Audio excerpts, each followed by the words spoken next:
Inilah detik-detik saat militer Israel meluncurkan serangan udara yang menargetkan sejumlah tank milik pasukan Suriah di wilayah selatan negara itu Senin 14 Juli 2025.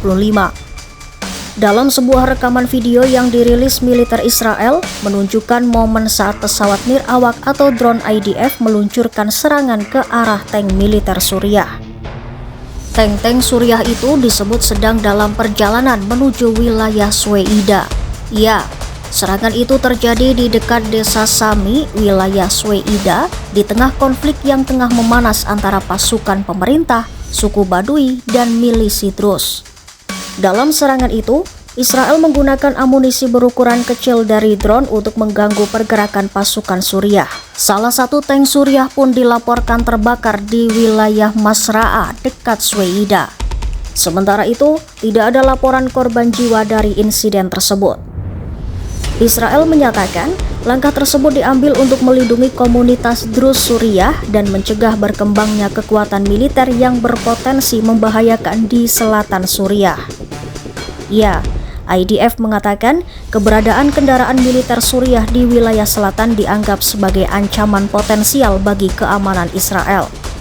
Menteri Pertahanan Israel Katz menegaskan serangan tersebut menjadi peringatan bagi rezim Suriah. Ia juga menekankan Israel tidak akan membiarkan komunitas Druze dirugikan.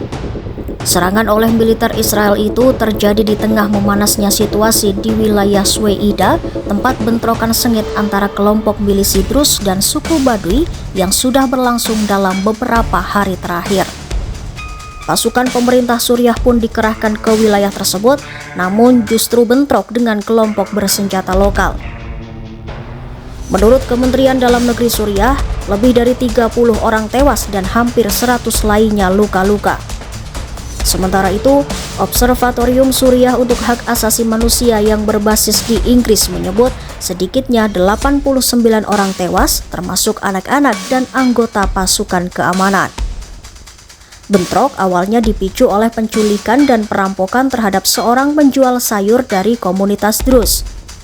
Insiden itu kemudian memicu aksi balasan, penculikan, hingga eskalasi bersenjata. Pemerintah Suriah menyebut konflik itu sebagai eskalasi berbahaya.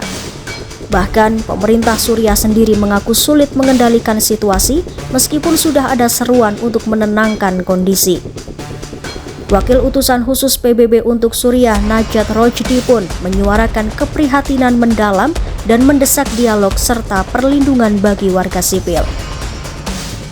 Israel selama ini menyatakan komitmennya untuk melindungi komunitas Druze di Suriah.